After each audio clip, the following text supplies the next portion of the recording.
No matter how badly I wanted it or how hard I tried to force it, she and I never had a real mother-daughter relationship. It felt more like I was in her way. Feelings are not facts. Ooh, that is just a peek of the drama you can expect from new Lifetime original movie, Not My Family, the Monique Smith story. You've seen her work on Showtime's The Chi, Power Book 4, Force, on Stars, and a whole lot more. Welcome, Sylvia L. Jones. Welcome to the show. Thank you for having me. I want to share a little bit of our history that's overlapped. We both worked at ABC7 Chicago. Yes. And you were very successful already in your own right when you decided, I'm going to pack my bags, I'm going to move to Hollywood, and I'm going to pursue a dream that a lot of us didn't know you had, which was to work in television and film. Absolutely. I mean, that dream goes all the way back to, college, high school even. I had this dream that I just wanted to work in a writer's room. I just wanted to see if I could, if I could have actors say my words.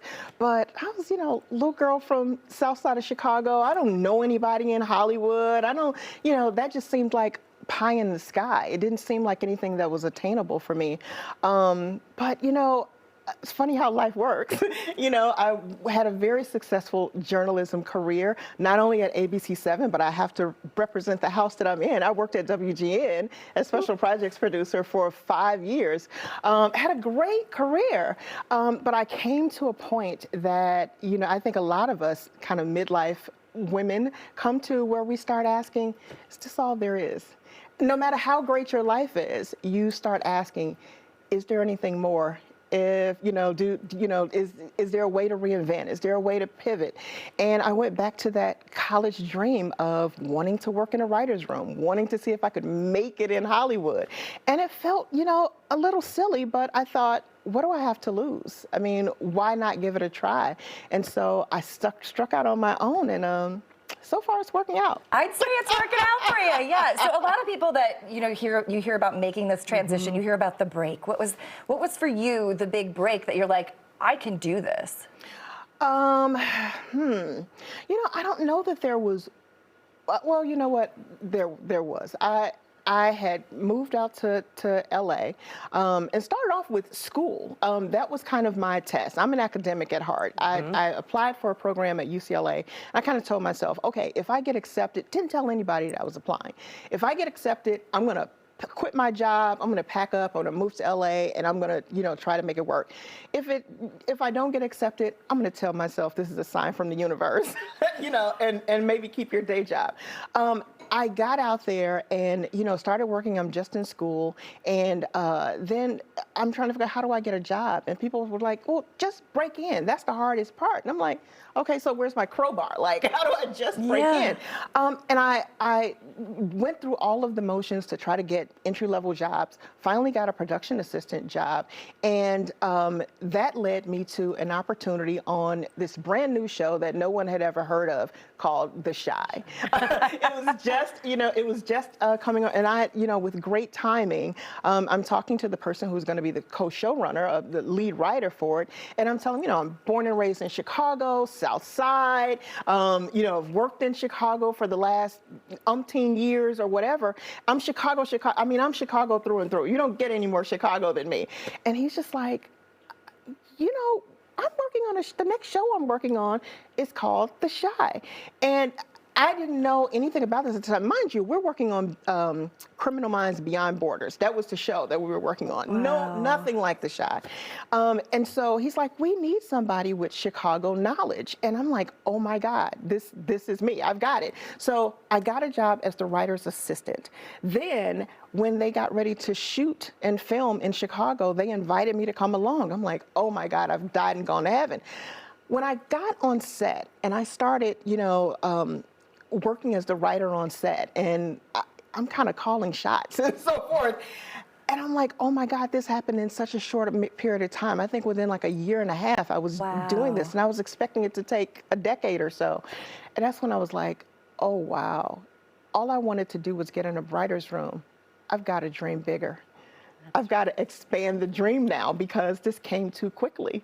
And so it just keeps expanding. And now I'm writing movies, you know? That was never part of the dream. That was never part of the dream, but I have to keep growing it. But kudos to you, because this is where preparation meets divine timing. Absolutely. And that worked for you. And not only are you writing and producing and directing, but you're really still calling the shots in terms of stories that you want to pursue. And that's what's been so cool about the movies you've written, the Clark sisters being one, and then now the Monique Smith story. Can you tell us a little bit about this film? This story, oh my goodness, it just kind of gripped me.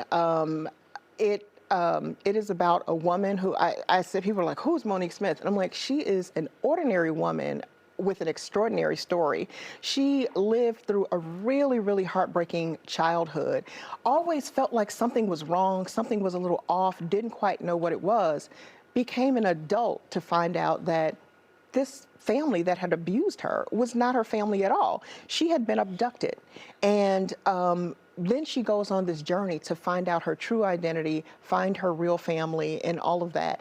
And there are so many themes about just family and identity and coming on into your own and all of those things. And when I heard about this story, Lifetime reached out to me specifically to write this story. And it was a tough one. I mean, I'll warn people. There are parts of it that are hard to watch. It was hard to write. It stirred me up emotionally. But it's a story that was important to tell. And I'm so grateful that Lifetime, as well as Monique Smith, trusted me to tell the story. I mean, it really required a lot of sensitivity to get this story out there. Do you feel like you're purposely picking projects like this one, like the project you shot in Ghana? Maybe you could tell us about that one too. Absolutely. It is a blessing and a privilege to be able to pick and choose the projects that you work on. I mean, so many times you have to just kind of take what's given to you. Actually, when I got the call to work on this story, I was in Ghana shooting a documentary. That is a story that's based in Chicago. It follows a group of young men aged 17 to 30 from the West Side who have challenged backgrounds, who've had issues with gun violence. They are part of a rites of passage program that kind of retrains their brain, teaches them things like values and purpose and faith and leadership. And then after 10 months of this kind of retraining, rebranding, they go on a trip from the west side of Chicago to West Africa, to Ghana, to trace the steps of their ancestors through slave castles, through the River of the Last Bath, all of these things with the idea of showing them where they came from, what it really means to be a Black man. Pride, with the idea that when they return to the west side of Chicago, they won't want to pick up a gun and shoot at another Black man. That story just, when I first heard that the program was happening, it impacted me so greatly.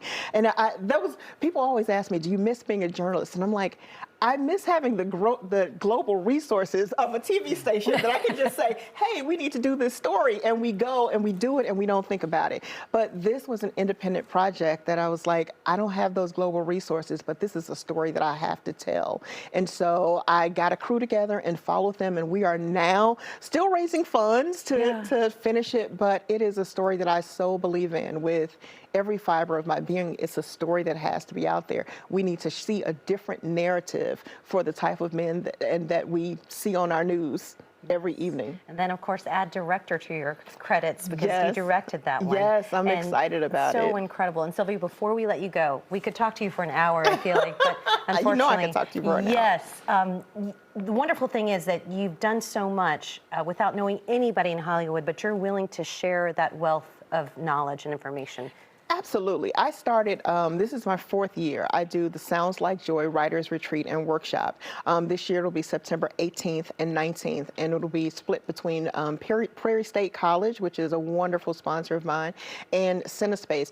Basically, we do just a bunch of different workshops from, how to pitch, how to structure your stories, the legal ramifications of your intellectual property, a whole bunch of different type of workshops, kind of the business of show. I put together this workshop because I flew blind when I came, and fortunately it worked out. But I designed this as, what would I have wanted somebody to tell me? What are the kinds of lessons that I would have wanted to know from a real practical way? I mean, school is fine. I mean, I went to UCLA. It was fantastic. But there's so much that just from a practical purpose, you don't even know what questions to ask. You don't know what to, you know what I mean? Yeah. And so I set this up, and it's gotten wonderful response. People from all over the country come and participate. Sylvia, thank you so much for being with us. The Writers Retreat and Workshop is on Thursday, September 18th at Prairie State University. And Not My Family, the Monique Smith story is premiering this Saturday on Lifetime. So set your DVRs, head to soundslikejoyproductions.com or connect with Sylvia on Instagram at the handle that you see there on your screen.